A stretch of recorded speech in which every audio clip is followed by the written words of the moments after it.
na maliit na or kahit na konti sa aming nakaraan ni Bea, baka hindi siguro kami nakatayo sa harap mo ngayon dito. Yan po. Oo nga, parang totoo yan yung sinasabi nila na lahat ng bagay may rason. Pagka nandun ka sa pagkakataon na hindi mo maintindihan kung anong rason, bakit nga ba? Ngayon naiintindihan ko na. Ito pala yung ibig sabihin nun. Parang para sa akin, this is one of the greatest gifts na binigay sa akin ni Lord, na binigyan ako ng isang genre sa buhay ko, na lagi ko makakatrabaho, alam mo, kasabay ko natututo, parang kasabay kayong umaakyat sa bawat step ng buhay ko.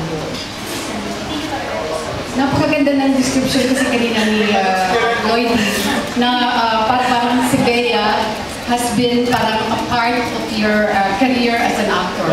So, ikaw naman, Bea, anong merong chemistry kayong dalawa at ganun yung gel, yung pag-gel yung dalawa isa, parang yung mystery sa inyong dalawa is hindi nawawala? Hindi ko rin po alam kung ano actually, baka yun ang yung tawag nila ng blessing na hindi mo maintindihan, na meron talaga kayong chemistry. Hindi mo siya mapipilit eh.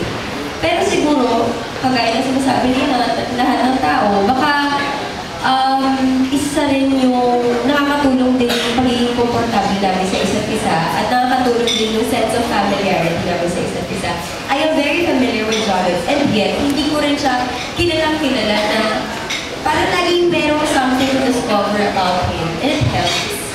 Kasi parang minsan naiiyaban din ako sa kanya, minsan sobra ko namang komportable, parang may ganon na hindi mo maipaliwanag. Minsan kasi may mali siya kayo.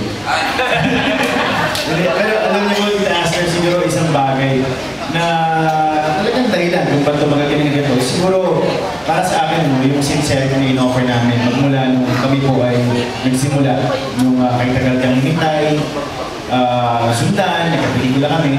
Mula noon, we offered nothing but sincerity. Hindi namin dinisillusyon yung aming mga fans. Hindi namin dinisillusyon yung mga sumusuporta sa amin na parang, ito, kunyari, hindi gawa tayo, kunyari, kami, para sundan kami, para subaybayan kami. Magmula noon, dumating sa punto, nag-aaway kami, hindi kami nagpapansinan. Ito, talagang yun ang nangyayari sa amin eh. So, siguro malaking factor para sa aming tandem yung sincerity na binigay namin sa aming audience. My final question is, was there a time na na-attract kayo sa isa't isa? Yun din lang yung tanong din. Pasagot natin ba? Hindi ko ba ilang yung answer ko? Alam mo, ito naman, natatanda na natin. alam mo, imposible, parang gusto naman po, tinatanong sa no-brainer kung baga itaas. I mean, tignan niyo naman po si Bea. Isang players. Imposible para sa akin na sabihin na at one point hindi ako na-attract or hindi ako na-bighan. It's your time. Ako din naman, Diyos ko naman, lahat ng babae napapaibig ni John.